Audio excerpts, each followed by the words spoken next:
जय हिंद मेरे प्यारे बच्चों, आप सभी को नमस्कार।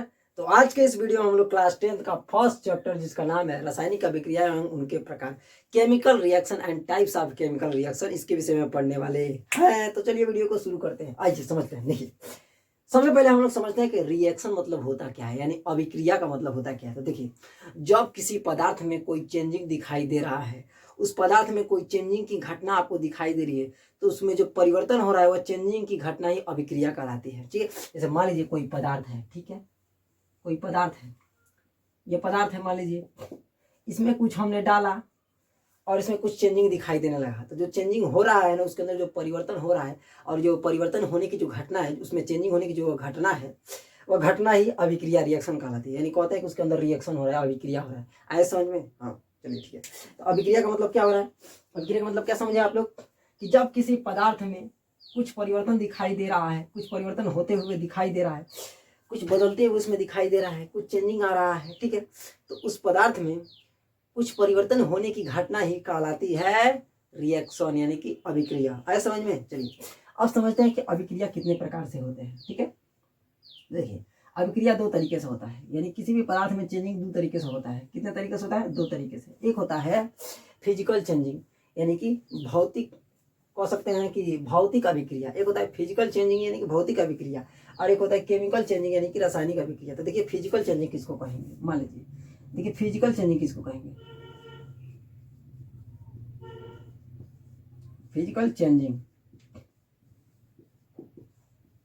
जिसको बोल सकते हैं भौतिक अभिक्रिया, और एक होता है केमिकल चेंजिंग।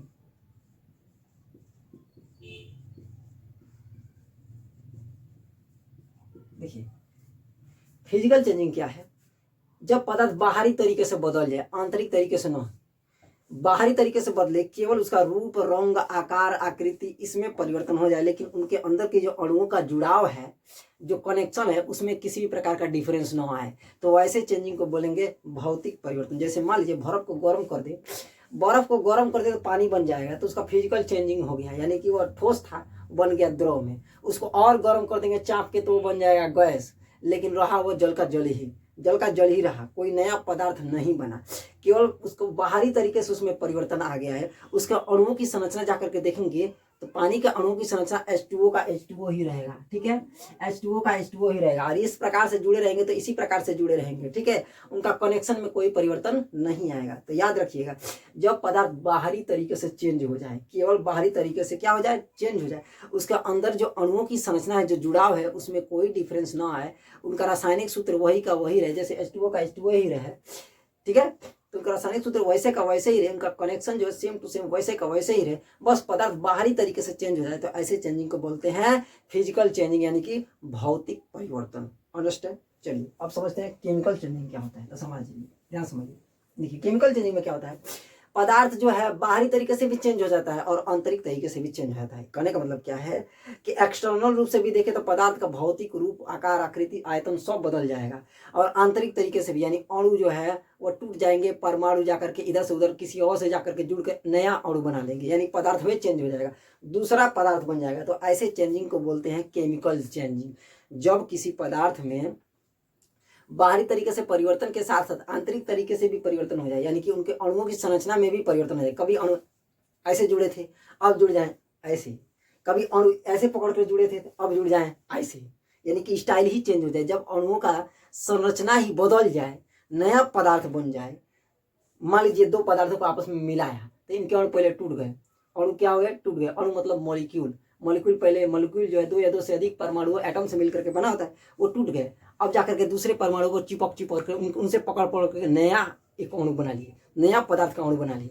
तो जब पदार्थ पूरी तरीके से चेंज हो जाता है, आंतरिक तरीके से भी, यानी कि अणुओं का संरचना में भी परिवर्तन हो जाता है और नया पदार्थ बन जाता है, तो वैसे रिएक्शन को, ऐसे अभिक्रिया को क्या बोलते हैं? Chemical changing. तो केमिकल चेंजिंग में पदार्थ का भौतिक रूप तो बदलता ही है, साथ ही साथ पूरा पदार्थ भी चेंज हो जाता है। ठीक है, और एक नया पदार्थ बना लेता है, उसमें अणुओं की संरचना में क्या हो जाता है? परिवर्तन हो जाता है। तो ऐसे परिवर्तन को केमिकल चेंजिंग यानी कि रासायनिक अभिक्रिया कहते हैं। अंडरस्टैंड? चलिए, तो ये हो गया फिजिकल चेंजिंग, ये हो गया केमिकल चेंजिंग। उम्मीद है आप लोग अच्छे तरीके से समझ चुके होंगे।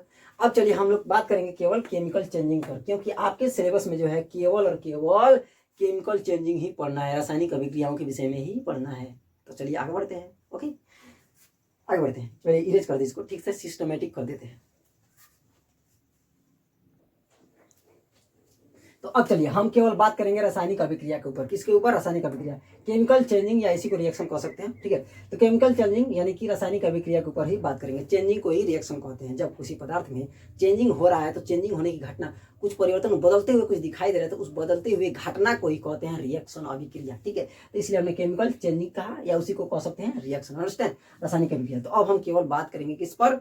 रासायनिक अभिक्रिया के ऊपर। ओके, चलिए रासायनिक अभिक्रिया के ऊपर बात करते हैं। देखिए रासायनिक अभिक्रिया में क्या होता है, हमने अभी बतलाया कि जब किसी पदार्थ में पूरी तरीके से चेंजिंग आ जाए, आंतरिक तरीके से भी चेंजिंग आ जाए और बाहरी तरीके से भी चेंजिंग आ जाए, नया पदार्थ बन जाए, तो ऐसे रिएक्शन को, ऐसे अभिक्रिया को क्या कहते हैं? रासायनिक अभिक्रिया यानी कि केमिकल चेंजिंग कहते हैं, अंडरस्टैंड। देखिए इसमें क्या होता है, जैसे मान लीजिए रासायनिक अभिक्रिया का उदाहरण लेते हैं। जैसे मान लीजिए किसी दो या दो से अधिक पदार्थों को हमने मिलाया, ठीक है, मिलाते हैं तो एक तीसरा पदार्थ बन जाता है, एक नया पदार्थ बन जाता है। हमेशा याद रखिएगा, या तो एक ही को पदार्थ टूट जाएगा, नया पदार्थ बनाएगा, या दो से अधिक पदार्थ को एक में मिलाएंगे और वो जो नया पदार्थ बना देंगे। तो इसी तरह की घटना को ही हम लोग केमिकल चेंजिंग यानी रासायनिक अभिक्रिया कहते हैं। यानी क्या समझिए कि रासायनिक अभिक्रिया में हमेशा कोई नया पदार्थ बनेगा, अंडरस्टैंड। हाँ चलिए उदाहरण ले लेते हैं। जैसे मान लीजिए कैसे, आपने मैग्नीशियम को तो देखा होगा, हाँ कल्पना भी, कभी किताब में तो देखे, कभी रियलिटी में तो देखे ही नहीं होंगे कि मैग्नीशियम कैसे दिखता है। मैग्नीशियम का तो रासायनिक सूत्र तो अवश्य जानते होंगे, केमिकल सूत्र उसका फार्मूला तो जानते ही होंगे। मैग्नीशियम क्या होता है? Mg। ये क्या है जी? मार्कर हमारा धोखा दे रहा है, चलिए बहुत बढ़िया। यह हो गया मैग्नीशियम। मैग्नीशियम का रासायनिक सूत्र क्या है? यह। इसको जब बबुआ को गर्म करेंगे ऑक्सीजन की उपस्थिति में, यानी कि वायु में जब गर्म करेंगे तो ये रहता है ठोस अवस्था में, चमकते हुए अवस्था में रह जाएगा। हम तो ठोस है, चमकेंगे। लेकिन जैसे ही हवा के उपस्थिति में इसको गर्म करेंगे, जलाएंगे, तो क्या होगा? ये बबुआ जो है राख बन जाएगा। क्या बन जाएगा? Magnesium oxide. और मैग्नीशियम ऑक्साइड का जब तुम रूप देखोगे तो वह राख बन गया होगा। क्या बन गया? ऐश। ऐश मतलब राख, ऐश, राख बन गया होगा। जब उसको देखोगे तो राख की तरह दिखाई दे। राख, राख तो आप लोग जानते होंगे, राख नहीं देखे हो। हाँ, जब मैग्नीशियम को जलाओगे ससुरा को तो ये बन जाएगा क्या? राख। तो देखो मैग्नीशियम ठोस अवस्था में चमकते हुए था, लेकिन देख रहे हैं क्या बन गया? राख बन गया, नया पदार्थ बन गया ना। तो इसी तरह की घटना को हम क्या कहते हैं? रासायनिक चेंजिंग यानी कि केमिकल चेंजिंग हुआ है इस पदार्थ में। कहते हैं कि क्या हुआ है? रासायनिक अभिक्रिया हुआ है, ठीक है। क्या किया है इसमें? देख रहे हैं इन दोनों का एटम आपस में जुड़े, एक ऑक्सीजन इधर से उधर उड़ गया, ठीक है, ऑक्सीजन की उपस्थिति में दोनों जुड़े और एक नया पदार्थ बना लिए। नया पदार्थ बना ना, तो इसी तरीके की चेंजिंग को क्या कहेंगे? रासायनिक अभिक्रिया कहेंगे। देखोगे ना, जब तुम देखो कैसे समझ में आएगा कहाँ केमिकल चेंजिंग हो रहा है, कैसे समझ में आएगा। देखो जब तुम मैग्नीशियम को लेकर के थोड़ा रगड़ करके चिपका के एकदम साफ कर दोगे उसको, क्योंकि अगर नहीं रगड़ोगे ना तो मैग्नीशियम जो है वह वायु की उपस्थिति में मैग्नीशियम कार्बोनेट बना देता है, कार्बन डाइऑक्साइड को खींच करके। इसलिए क्या किया जाता है? सबसे पहले उसको एकदम रगड़ के साफ कर दिया जाता है। तो मैग्नीशियम को लेकर के एकदम रगड़ के साफ कर दोगे, जब चमकने लगा तब उसको क्या करना? जलाना। जब जलाओगे तो चट चट की आवाज करके जलेगा। तो देखो चट चट की आवाज कर रहा है ना, उसमें चेंजिंग आ रहा है कि नहीं? देखोगे नीचे राख गिरता रहेगा और चट चट की आवाज करके जल रहा है। नया पदार्थ बन रहा है, चट चट की आवाज करके जल रहा है। तो चेंजिंग आ रहा है कि नहीं आ रहा है? उसमें तो चेंजिंग आ रहा है और नया चीज बन रहा है कुछ। तो इसी तरह की घटना को रासायनिक अभिक्रिया कहते हैं, केमिकल चेंजिंग कहते हैं। तो जब देखना कुछ उसमें परिवर्तन भी हो रहा है तो वो उसका मतलब उसके अंदर अभिक्रिया हो रहा है, और नया पदार्थ यदि बन रहा है तो रासायनिक अभिक्रिया हो रहा है, अंडरस्टैंड। हाँ चलिए समझ में आ गया। अब चलिए रासायनिक अभिक्रिया को तो समझ ली, अब चलिए समझते हैं कि रासायनिक अभिक्रिया जो है कितने प्रकार से होता है, ठीक है। चलिए समझते हैं। ये मत समझिए कि एक ही प्रकार से ही रासायनिक अभिक्रिया होता है, यानी कि सब के सब पदार्थ जो है ऐसे ही जो है आपस में जुड़ कर एक नया पदार्थ बनेंगे, नहीं। कई टाइप से रासायनिक अभिक्रिया भी होता है, यानी कि कई प्रकार से भी इनका रिएक्शन देखा गया है। आइए समझते हैं वो कौन कौन से होते हैं, ठीक है। तो देखिए रासायनिक अभिक्रियाएं इतने प्रकार से होती है, इनसे ज्यादा भी और भी प्रकार की होती है जो हम अभी डिस्कस करने वाले हैं। तो समझिए पहले इतने प्रकार से रासायनिक अभिक्रियाएं होती हैं, कौन कौन सी? एक हो गया कॉम्बिनेशन रिएक्शन, संयोजन अभिक्रिया। जब दो से अधिक आपस में जुड़ करके एक तीसरा पदार्थ बना ले, एक ही को पदार्थ बनाए, तो इसको ऐसी अभिक्रिया को, ऐसे रिएक्शन को बोलते हैं संयोजन अभिक्रिया। एक बार और समझिए, एक बार और सुनिए।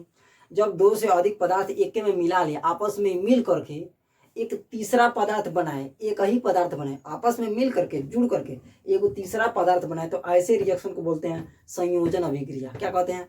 संयोजन अभिक्रिया, यानी कॉम्बिनेशन रिएक्शन। सभी लोग आपस में कॉम्बिनेट होकर के एक के वो पदार्थ बना दिए, तो ऐसे रिएक्शन को क्या कहते हैं? कॉम्बिनेशन रिएक्शन, यानी कि संयोजन अभिक्रिया। जैसे मान लीजिए यहाँ पर देखिए एग्जाम्पल ले लिया, कार्बन और ऑक्सीजन दो दो पदार्थ थे, दो मैटर थे, आपस में दोनों जुड़ गए और एक ही पदार्थ बना, क्या, कार्बन डाइऑक्साइड।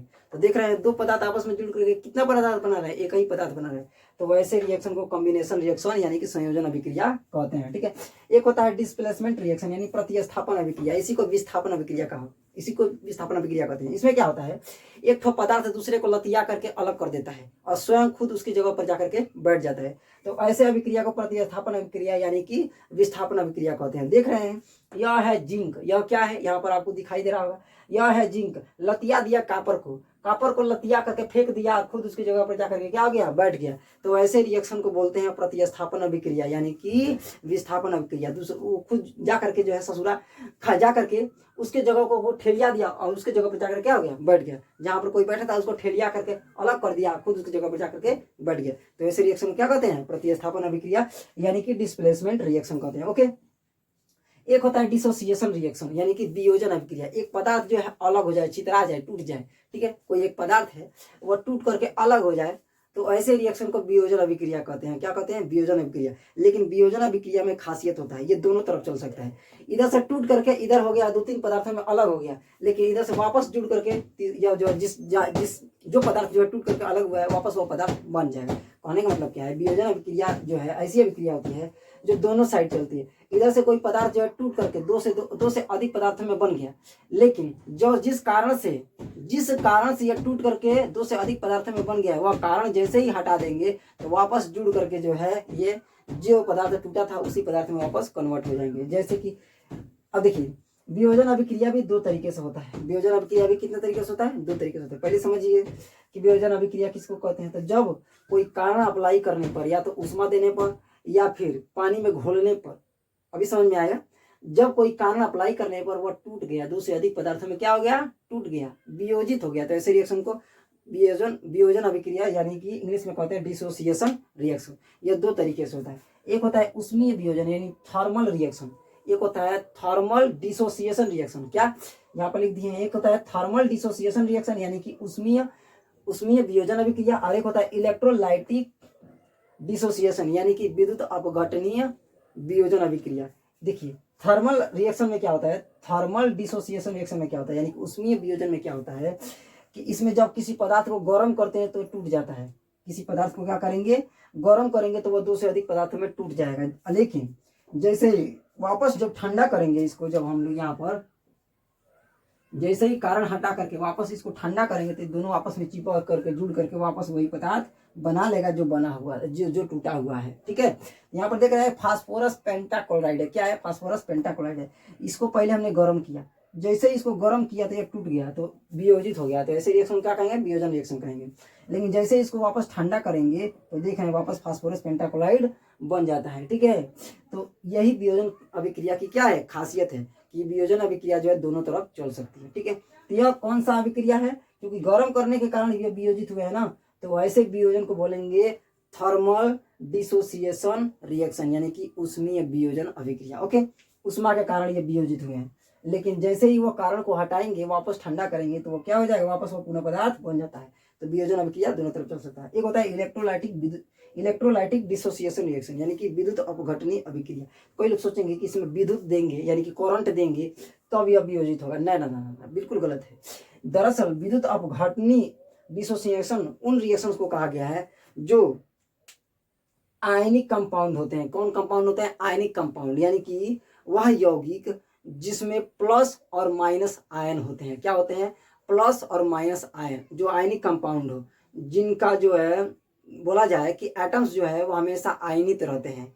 क्या रहते हैं, आयनित रहते हैं, यानी कि एक प्लस चार्ज में रहता है, एक माइनस चार्ज में रहता है। हमेशा उनके कंपाउंड में देखेंगे तो एक ठो जो है वो प्लस चार्ज में रहेगा, एक ठो माइनस चार्ज में रहेगा। तो इन्हीं को बोला, यही जब चिपक करके कंपाउंड बनाते हैं तो ऐसे कंपाउंड को बोला जाता है आयनिक कंपाउंड। तो जब इनको जल में घोला जाता है, जल में डाला जाता है, तो ये स्वतः ही अपने आप ही क्या हो जाते हैं, अलग हो जाते हैं, प्लस में और माइनस में।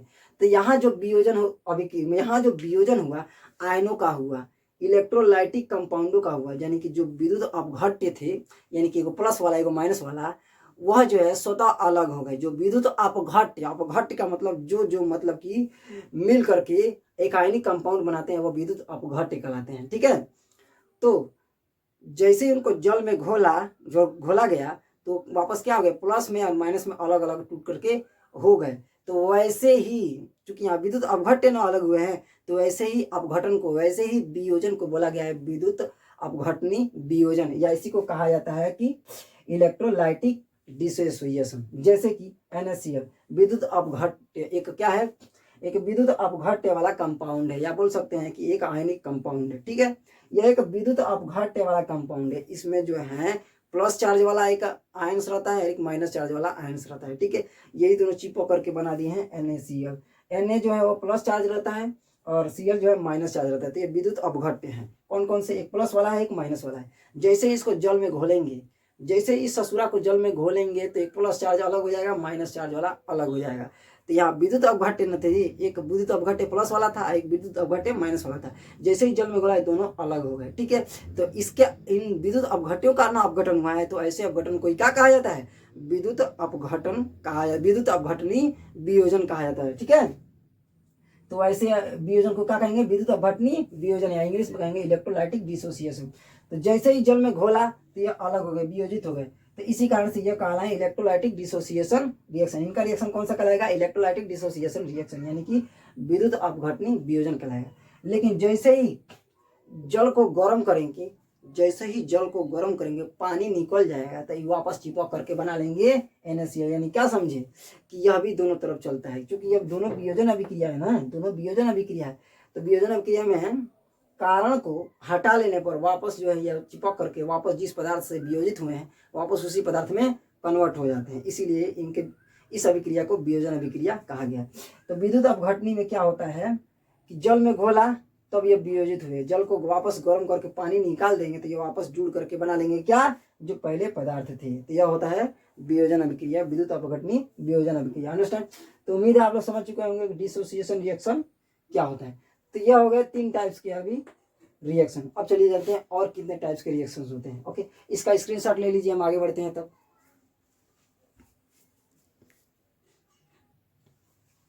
तो चलिए अब जानते हैं और कौन कौन से अभिक्रियाओं के प्रकार हैं। तो देखिए अब होता है चौथा नंबर पर समझते हैं क्या, डिकम्पोजिशन अभिक्रिया। कोई जरूरी नहीं है कि चौथे नंबर पर ही समझेंगे, यानी कि अभिक्रियाओं के कई प्रकार होते हैं। तो कुछ अभिक्रियाओं के प्रकार हम जान चुके हैं अभी थोड़ी देर पहले। अब चलिए समझते हैं डिकम्पोजिशन रिएक्शन, यानी कि अपघटन अभिक्रिया क्या होता है। तो देखिए जिस प्रकार वियोजन अभिक्रिया टूट करके 2 से अधिक पदार्थों में बदल जाता है, उसी प्रकार अपघटन अभिक्रिया में क्या होता है, टूट करके 2 से अधिक पदार्थ में बदल जाएगा। लेकिन वियोजन अभिक्रिया में क्या हो रहा था, चाहे वो उसमें वियोजन या विद्युत अपघटनी वियोजन हो, उसमें क्या हो रहा था कि एक पदार्थ टूट करके 2 से अधिक पदार्थों में कन्वर्ट हो जा रहा था। लेकिन जैसे ही कारण हटा दे रहे थे तो वापस जुड़ करके जिस पदार्थ से वो टूटा था वही पदार्थ बन जा रहा था। लेकिन इसमें क्या होगा, एक बार ससुरा एक बार टूट गया तो दोबारा नहीं जुड़ेगा। इसी को बोला गया है अपघटन अभिक्रिया, यानी कि डिकम्पोजिशन अभिक्रिया, डिकम्पोजिशन रिएक्शन। एक बार पदार्थ टूट गया तो दोबारा जो है वो कारण लगाएं या कारण हटाएं, वापस जो है उसको जिस पदार्थ से टूटा था उस पदार्थ में कन्वर्ट नहीं कर पाएंगे। ये भी 2 प्रकार से, जैसे मान लीजिए यहाँ पर देखिए कैल्शियम कार्बोनेट है ना, इसको गर्म कर देंगे तो कैल्शियम ऑक्साइड और कार्बन डाइऑक्साइड में कन्वर्ट हो जाएगा। अब चाहे एड़ी चोटी का कुछ भी जांगर, कुछ भी बॉल या बाह्य कारण कुछ भी लगा ले, ये वापस जुड़ करके कैल्शियम कार्बोनेट नहीं बनाएंगे। अंडरस्टैंड। चलिए अब चलिए देखते हैं अपघटन अभिक्रिया भी 2 प्रकार से होता है। एक होता है थर्मल डिकम्पोजिशन यानी ऊष्मीय अपघटन, और एक होता है इलेक्ट्रोलाइटिक डिकम्पोजिशन यानी कि विद्युत अपघटन। ठीक है, अब समझिए थर्मल डिकम्पोजिशन, 1 मिनट।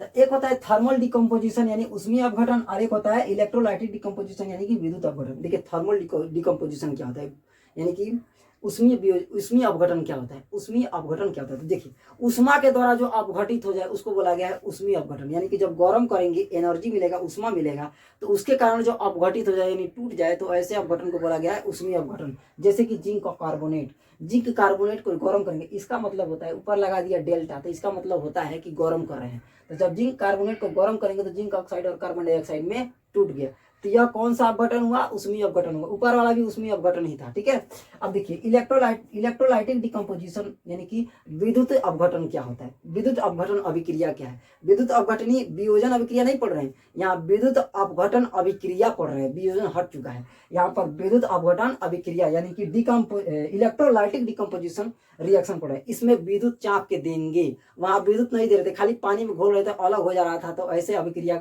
ऐसे वियोजन को बोला गया, ऐसे माने कि अभिक्रिया को वियोजन अभिक्रिया कहा गया था। ये इलेक्ट्रोलाइटिक मतलब कि डिसोसिएशन रिएक्शन कहा गया था।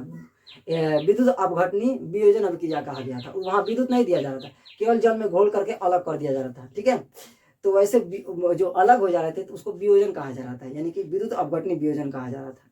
और वापस जब जल को गर्म कर रहे थे तो वापस जुड़ करके वह जो पदार्थ टूटा था वापस उसमें कन्वर्ट हो जाता है। लेकिन इसमें क्या होगा, जैसे ही विद्युत को उसमें डालेंगे, तो जब से विद्युत को उसमें प्रवाहित करेंगे किसी पदार्थ में विद्युत को प्रवाहित करेंगे तो दोनों अलग हो जाएंगे हमेशा हमेशा के लिए।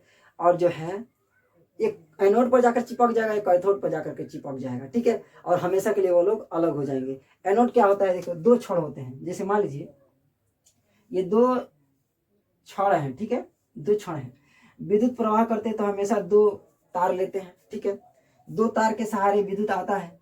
तो मान लीजिए हमने एक बीकर ले लिया है। ठीक है, उस बीकर में हमने डाल दिया NaCl को, क्या डाल दिया, NaCl को। तो NaCl को जैसे ही हम लोग बीकर में डालेंगे, ठीक है, NaCl को बीकर में डालेंगे और पानी डाल देंगे, क्या डाल देंगे, पानी। फिर उसके बाद विद्युत प्रवाहित करेंगे तो NaCl, जैसे मान लीजिए यह है एनोड, क्या है, एनोड है, तो एनोड हमेशा प्लस चार्ज रहता है, यह होता है कैथोड। कैथोड हमेशा जो है माइनस चार्ज रहता है, क्या रहता है, माइनस चार्ज है। इसको ध्यान से समझिएगा। देखिए विद्युत अपघटन अभिक्रिया में क्या होता है कि जब किसी पदार्थ को जल में घोल करके उसमें विद्युत प्रवाहित करते हैं, विद्युत प्रवाहित करेंगे तो जो जो दो छड़ डाल करके हमने विद्युत प्रवाहित कर रहे हैं उस विलयन में।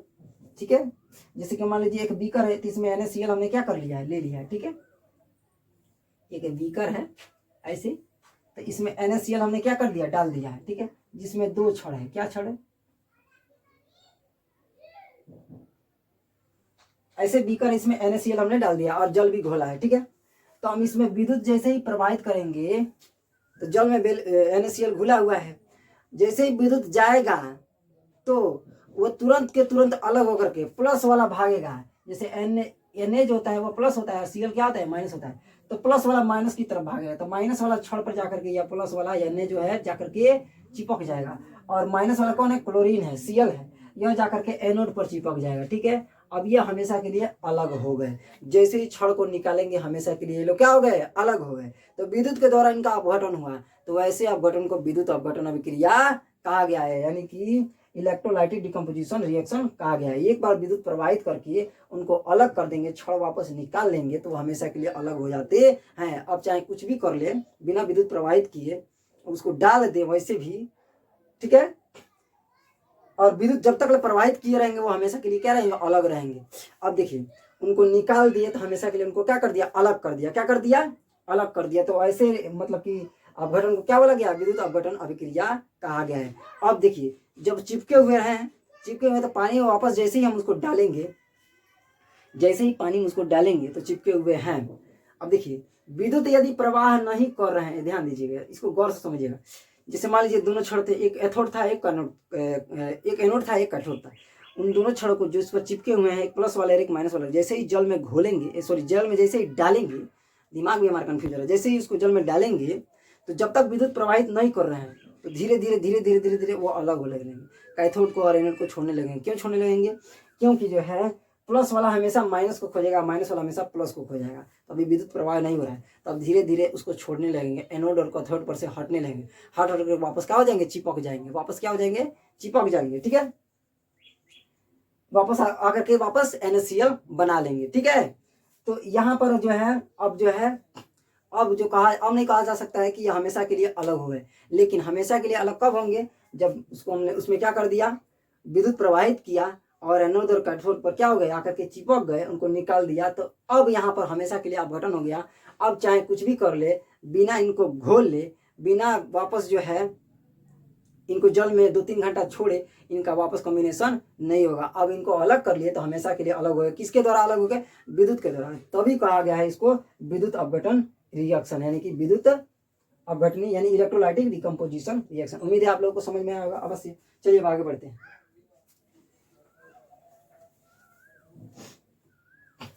अब ध्यान दीजिए, तो हम समझ चुके हैं विद्युत अपघटन यानी कि इलेक्ट्रोलाइटिक डिकम्पोजिशन क्या होता है। इसमें विद्युत के द्वारा अलग कर दिया जाता है, ठीक है, हमेशा हमेशा के लिए। एक एनोड पर जाकर चिपक जाता है, कैथोड पर जाकर के चिपक जाता है, निकाल लेते हैं तो हमेशा के लिए अलग हो गए।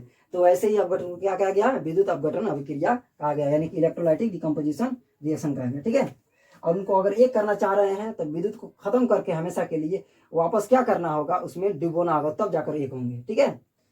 तो लेकिन डिकम्पोजिशन कराना है, अलग करना है हमेशा के लिए, तो क्या करना पड़ेगा, विद्युत डाल करके जल में घोलना पड़ेगा, विद्युत देना पड़ेगा, तो वो हमेशा के लिए आकर के चिपक जाएंगे और हमेशा के लिए अलग ही रहेंगे जब तक उसमें विद्युत प्रवाहित होगा। और हमेशा के लिए निकाल भी लेंगे तभी हमेशा के लिए क्या हो जाएंगे, अलग हो जाएंगे। तो यह हो गया इलेक्ट्रोलाइटिक डिकम्पोजिशन। अब चलिए समझते हैं एक्सोथर्मिक यानी ऊष्माक्षेपी रिएक्शन क्या होता है। देखिए यह रिएक्शन ऐसा रिएक्शन है कि इसमें दो या दो से अधिक पदार्थ जुड़ेंगे तो ऊर्जा रिलीज करेंगे। क्या करेंगे, ऊर्जा रिलीज करेंगे। तो ऐसे अभिक्रिया को ऊष्माक्षेपी रिएक्शन कहा गया। जैसे मान लीजिए नाइट्रोजन है और यह हाइड्रोजन है, जब इनको मिला करके जो है इनको रिएक्शन कराएंगे तो ये रिएक्शन करके बनाएंगे अमोनिया।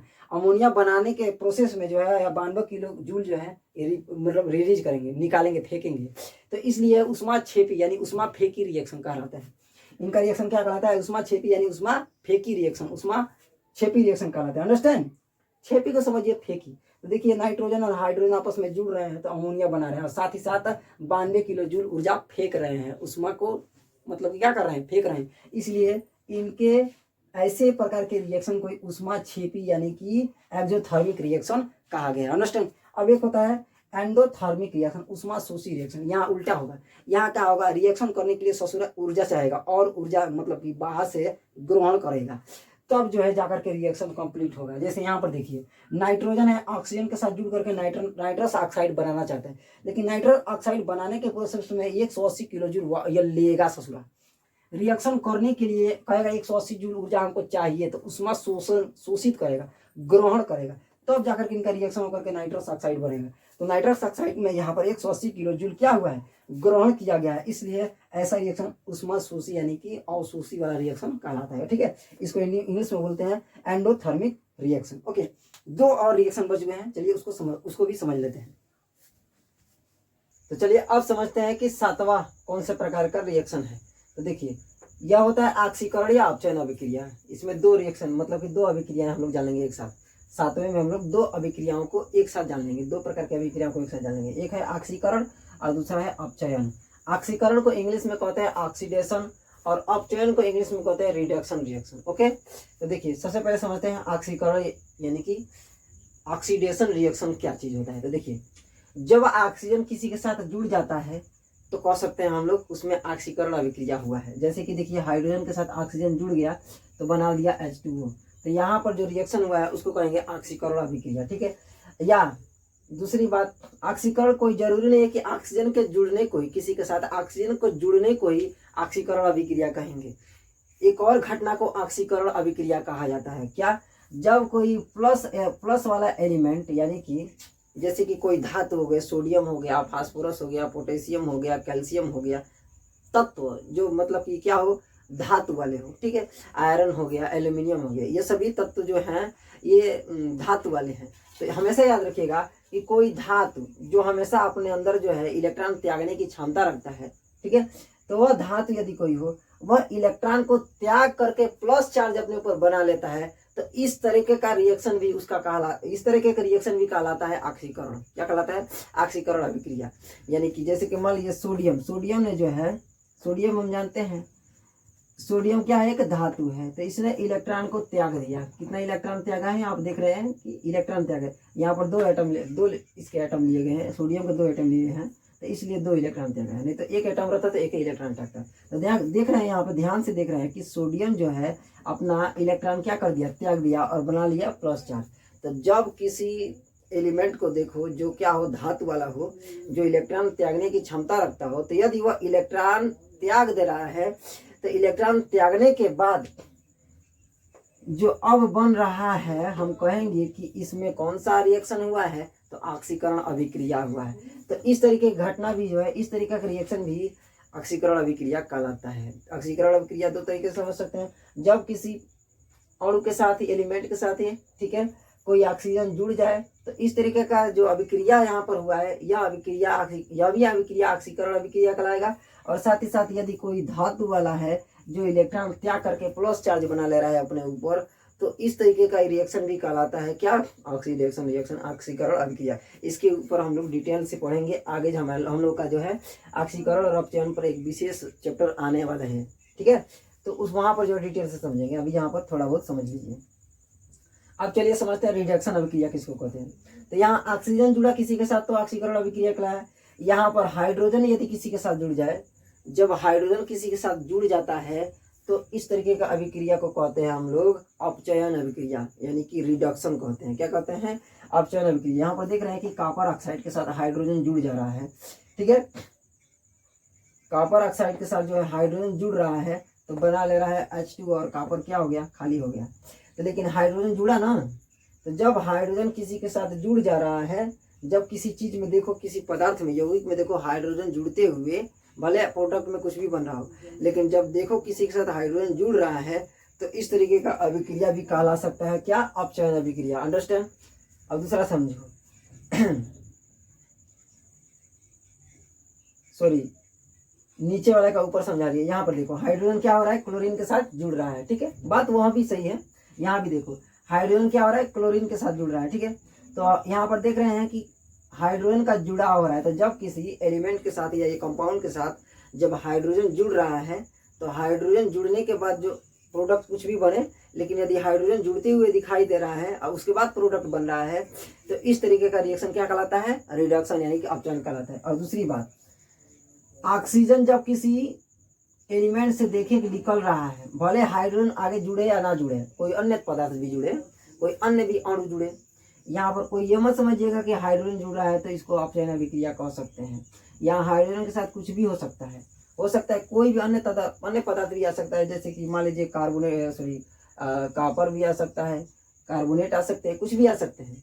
तो यदि वो दोनों आकर के जुड़ रहे हैं और ऑक्सीजन को निकाल के फेंक रहे हैं, ठीक है, यहाँ ऑक्सीजन जुड़ रहा था, तो अगर कहीं से ऑक्सीजन निकलते हुए देखे, जैसे मान लीजिए 2 या 2 से अधिक पदार्थ जुड़ रहे हैं जिसमें एक के पास ऑक्सीजन है, तो वहां से ऑक्सीजन निकल रहा है, जुड़ते समय ऑक्सीजन निकल रहा है, ठीक है, ऑक्सीजन का क्या हो रहा है, निष्कासन हो रहा है, ऑक्सीजन निकल रहा है, तो ऐसे अभिक्रिया को भी हम लोग कह सकते हैं क्या, रिडक्शन, यानी कि अपचयन अभिक्रिया। तो यहाँ पर देख रहे हैं यह कॉपर ऑक्साइड है, यहाँ पर हाइड्रोजन गैस आकर के ऑक्सीजन को क्या कर दिया, हटा दिया, ठीक है, ऑक्सीजन को यहाँ से कॉपर के साथ से क्या कर दिया, हटा दिया। तो देख रहे हैं यहाँ से क्या हो गया, ऑक्सीजन निकल गया है।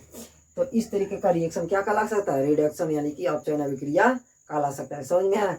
तो जब ऑक्सीजन का कहीं से निकले किसी कंपाउंड में से, किसी के जुड़ने के कारण, जब किसी कंपाउंड में, या कंपाउंड एक यौगिक है, ठीक है, कॉपर ऑक्साइड क्या है, एक यौगिक है, तो जब किसी कंपाउंड में यानी कि यौगिक में कोई अन्य पदार्थ जुड़ करके ऑक्सीजन कम करे, ऑक्सीजन निकाले, ठीक है, ऑक्सीजन उसमें से क्या कर दे, निकाल दे, ठीक है, तो वैसा रिएक्शन कहलाता है अपचयन अभिक्रिया, रिडक्शन अभिक्रिया, ठीक है। दूसरी बात क्या जाने कि जब किसी एलिमेंट या कंपाउंड के साथ को हाइड्रोजन जुड़ रहा है, जब हाइड्रोजन जुड़ करके कोई नया कंपाउंड बन रहा है, ध्यान दीजिए क्या, कि जब किसी एलिमेंट या कंपाउंड के साथ हाइड्रोजन जुड़ रहा है और तब जाकर कंपाउंड बन रहा है, तो इस तरीका का रिएक्शन भी क्या कहला सकता है, रिडक्शन, यानी कि अपचयन अभिक्रिया कहला सकता है। उसके बाद जानिए, जब कोई अधातु का मतलब क्या, जो इलेक्ट्रॉन ग्रहण करने की क्षमता रखते हैं उनको अधातु कह सकते हैं। जैसे कि क्लोरीन हो गया, फ्लोरीन हो गया, ठीक है, उसके बाद से निकिल हो गया, कोबाल्ट हो गया, ये सभी क्या है, ये जो है अधातु कहलाते हैं, इलेक्ट्रॉन ग्रहण करने की क्षमता रखते हैं। तो जब कोई एलिमेंट जो अधातु हो, जैसे कि क्लोरीन गैस, ये क्या होता है, अधातु होता है, ठीक है, तो जब कोई एलिमेंट इलेक्ट्रॉन ग्रहण करके अपने ऊपर ऋण चार्ज ऊपर चढ़ा लेता है, तो यहाँ पर भी कह सकते हैं कि अपचयन अभिक्रिया हुआ है। इस तरीके का अभिक्रिया को भी अपचयन अभिक्रिया कहा गया है। देखिए, या क्लोरीन है, इलेक्ट्रॉन ग्रहण कर रहा है, 2 इलेक्ट्रॉन, यहाँ पर 2 एटम है क्लोरीन के, इसलिए यहाँ पर 2 इलेक्ट्रॉन को दिया जा रहा है, ताकि एक इलेक्ट्रॉन के पास ये नहीं कि ये कहीं को इलेक्ट्रॉन, दो एटम न है तो 2 इनको इलेक्ट्रॉन मिलेगा। 2 इलेक्ट्रॉन ग्रहण करने के लिए माइनस चार्ज अगर चढ़ाना है तो 2 एटम है, इनको 2 इलेक्ट्रॉन चाहिए, एक ऊपर रहेगा एक ऊपर नहीं रहेगा, तो इसका मतलब क्या, एगो उदासीन रहेगा, एगो इलेक्ट्रॉन एगो ऊपर रहेगा, तो एगो ऋणावेश रहेगा। कन्फ्यूज हो जा रहे हो, समझ नहीं आ रहा है, यहाँ ध्यान से समझो। कहने का मतलब क्या है, अगर एक क्लोरीन रहता तो इसको एक ही इलेक्ट्रॉन चाहिए ऋणावेशित होने के लिए, लेकिन यहाँ पर हम लोग देख रहे हैं 2 क्लोरीन है ना, तो इनको 2 इलेक्ट्रॉन होना चाहिए दोनों को ऋणावेशित होने के लिए, ठीक है। तो इसलिए यहाँ पर 2 दिखाया गया है, यहाँ पर 2 दिखाया गया है। डिटेल से हम लोग समझेंगे नेक्स्ट चैप्टर में, ठीक है। तो जब कोई अधातु इलेक्ट्रॉन ग्रहण करके ऋण चार्ज अपने ऊपर चढ़ा लेता है, तो इस तरीके का रिएक्शन भी कहलाया है क्या, रिडक्शन। क्या कहलाया है, रिडक्शन अभिक्रिया यानी कि अपचयन अभिक्रिया। समझ में आ गया है, चलिए बहुत बढ़िया। तो क्या क्या समझे, ऑक्सीकरण अभिक्रिया किसको कहेंगे एंड रिडक्शन अभिक्रिया किसको कहेंगे।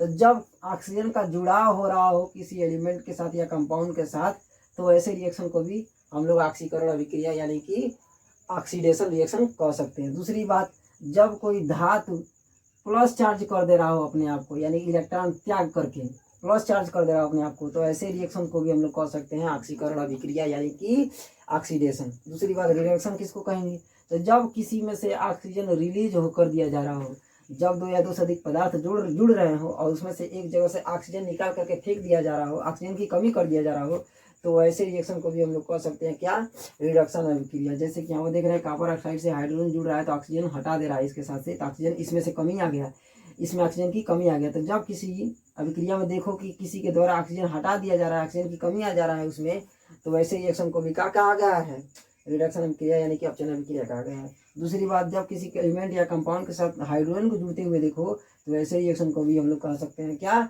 रिडक्शन यानी कि अपचयन अभिक्रिया हुआ है। दूसरी बात, जब कोई अधातु इलेक्ट्रॉन ग्रहण करके स्वयं को ऋणावेशित कर ले रहा है, तो ऐसे अभिक्रिया को भी क्या कहा गया है, रिडक्शन अभिक्रिया यानी अपचयन अभिक्रिया कहा गया है। चलिए इसका स्क्रीनशॉट ले लीजिए। अब हम लोग 8वां अभिक्रिया समझ लेते हैं जो लास्ट है, ठीक है।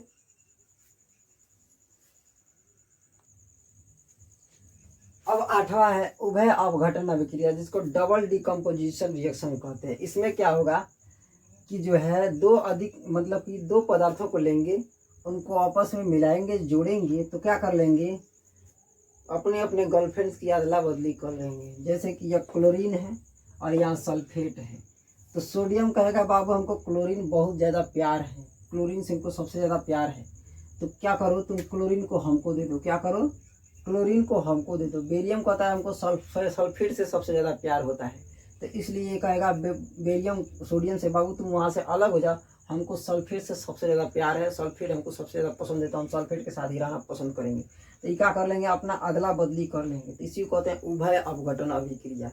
उभय का मतलब हुआ, या इसको हम लोग एक और नाम से भी जान सकते हैं, द्विविस्थापन अभिक्रिया।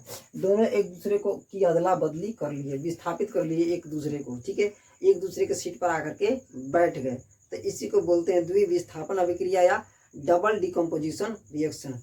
क्या, डबल डिकम्पोजिशन रिएक्शन यानी कि उभय अपघटन अभिक्रिया। दोनों जो है एक दूसरे के प्लेस को ही क्या कर रहे हैं, अदला बदली कर रहे हैं, ठीक है। तो इसी को कहा जाता है उभय अपघटन यानी कि डबल डिकम्पोजिशन रिएक्शन। डिकम्पोजिशन क्यों कहा जा रहा है, क्योंकि एक बार जो है या अपघटित हो करके अलग होंगे, पहले अपघटित होंगे, उसके बाद अदला बदली करके एक बार जब बैठ गए, उसके बाद दोबारा जो है यह नहीं प्राप्त किए जा सकते हैं। जब इस रूप में कन्वर्ट हो गए तो दोबारा यह हमें नहीं फाइंड आउट हो सकता है। ओके, इसको ये CI थोड़ा कम चल रहा है, ओके ठीक है। तो एक बार जब ये कन्वर्ट हो गए तो दोबारा इस ग्रुप में कन्वर्ट वापस इनका यह रूप नहीं फाइंड आउट किया जा सकता है, इसलिए ये अपघटन भी हुए हैं लेकिन उभय में हुए हैं।